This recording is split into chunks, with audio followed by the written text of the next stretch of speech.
অসমীয়া কথা সাহিত্যত নতুন আঙ্গিকৰ উন্মোচক শিলভদ্ৰ। কঠিনৰ আৰবেৰ ভাঙি অভিজ্ঞতাৰ জখলাৰে অক্লান্ত বুদ্ধিদীপ্ত খোজেৰে গলপৰীয়া বৃহৎ সমাজৰ পৰা বাস্তৱ পৰিস্থিতি আৰু চৰিত্ৰ বুটলি আনি অগতানুগতিক পয়োভৰ ঘটাই গল্প উপন্যাসত উপস্থাপন কৰি অসমীয়া কথা সাহিত্যত নতুন আঙ্গিক উন্মোচন কৰাক শিলভদ্ৰক আজিকালি লেটিন আমেৰিকাৰ গ্ৰেবিয়েল গাৰ্চিয়া মাৰ্কুয়েজ বা অক্টাভিয়াছ পাজৰ লগত তুলনা কৰিব পাৰি। তেওঁৰ সংবেদনশীলতা, অন্তৰ্দৃষ্টি, প্ৰকাশভংগীত সৰু সৰু বাক্য অথচ তীক্ষ্ণ আৰু প্ৰবল হোৱাৰ বাবে স্বকীয়তা আছে। সেয়ে শিলভদ্ৰ অসমীয়া কথা সাহিত্যত অনন্য আৰু নতুন ধাৰাৰ বাটকটীয়া বুলি ক'ব পাৰি। সাহিত্যিক ডক্টৰ শিৱনাথ বৰ্মনৰ মতে কথাশিল্পী হিচাপে শিলভদ্ৰৰ আটাইতকৈ ডাঙৰ কীৰ্তি হ'ল গোৱালপাৰাৰ দৰে এটা অজ্ঞাত অঞ্চলক তেওঁ আমাৰ সন্মুখত কৰা মনন উপস্থাপন। মাথোন ভাষাৰ ক্ষেত্ৰতে নহয়, ভূমি পদ্ধতি সুকীয়া হোৱা হেতু সামাজিক বিন্যাসৰ ক্ষেত্ৰতো গোৱালপৰীয়া অঞ্চলটো অসমৰ আন অঞ্চলতকৈ সুকীয়া। ইয়াৰ দৰে জমিদাৰী প্ৰথা আন ঠাইত নাছিল।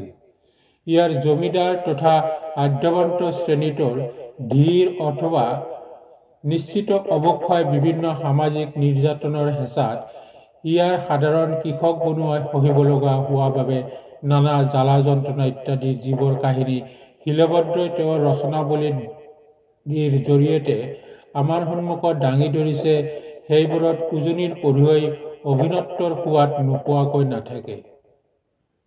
তেওঁৰ চুটিগল্প, তেওঁৰ বাক্যচ্যুতি, তেওঁৰ প্লটৰ বিন্যাস সৰল আৰু সুমিত।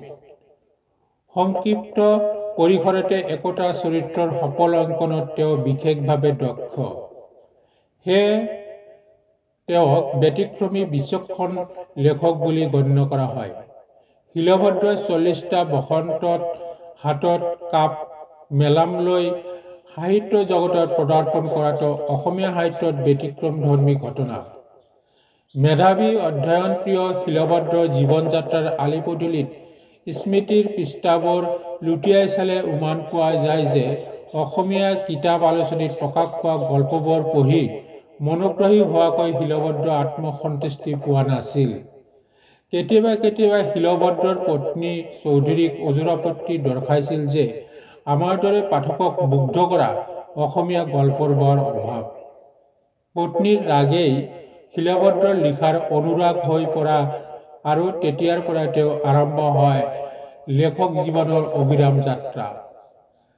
তাৰোপৰি আমাৰ অবিভক্ত গোৱালপাৰা বৰ্তমান ধুবুৰী জিলাৰ গৌৰীপুৰ অঞ্চলত মানুহক উজনি আৰু মধ্য অসমৰ মানুহ বিজতৰীয়া বঙালী বুলি উপলংঘ কৰাত শিলভদ্ৰই ক্ষোভ আৰু বেদনাৰে অৱহেলাৰ সঠিক উত্তৰ দিবলৈ গল্প আৰু উপন্যাসৰ মাজেৰে মনোৰমভাৱে উপস্থাপন কৰিলে। ধুবুৰী জিলাৰ আঞ্চলিক ভাষা, বিভিন্ন ঠাই, বিভিন্ন ব্যক্তি আৰু ই হৈ পৰিল অসমীয়া সাহিত্যৰ শ্ৰেষ্ঠ ফচল।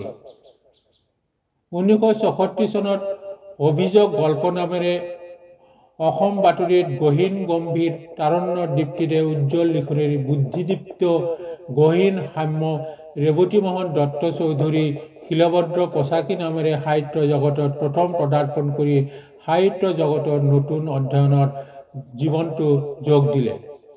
আকৌ তেখেতৰ যাদুকৰী নিটোল মুক্তাৰ দ্বিতীয়টো গল্প শোকসভা মণিদ্বীপ আলোচনীত প্ৰকাশ পালে।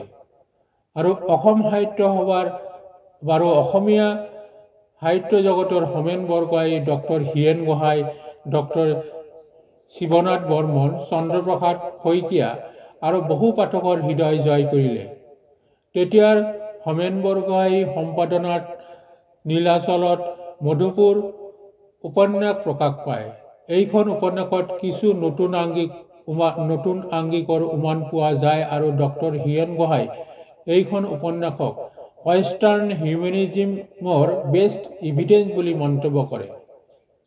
শিলভদ্ৰ ল'ৰালিৰ পৰা বাংলা আৰু ইংৰাজী সাহিত্যৰ Bankimchandra, Prabhavati, Shankar, Albert Camus Henry James Anton Chekhov আৰু মাৰ্কুৱেল টলষ্টয়, মিখাইল চলকভ আৰু R.K. নাৰায়ণৰ কিতাপবোৰ মনোযোগেৰে অধ্যয়ন কৰিছিল আৰু ইয়াৰ প্ৰভাৱ নপৰা নহয়। বিশেষকৈ শিলভদ্ৰ নিজকে ইজিপ্তৰ নোবেল বিজয়ী মাগিব মাহফুজৰ লেখীয়াকৈ নিজকে চতুৰ্থ বা পঞ্চম শ্ৰেণীৰ লেখক বুলি গণ্য কৰে, কিয়নো মাহফুজে ইজিপ্তৰ জনজীৱনৰ সাধাৰণ মানুহবোৰৰ কথা লিখনিৰ মাজত প্ৰতিফলিত কৰিছে। ঠিক শিলভদ্ৰ ও গৌৰীপুৰৰ ওচৰে পাজৰে বসবাস কৰা মানুহৰ চৰিত্ৰ প্ৰতিফলিত আৰু গল্পৰীয়া ভাষাক সাহিত্যত প্ৰতিষ্ঠা কৰা প্ৰথমগৰাকী লেখক। তেওঁ এগৰাকী প্ৰথম শ্ৰেণীৰ লেখক বুলি সাহিত্যিক বুদ্ধিজীৱীসকলে মতামত আগবঢ়াইছে।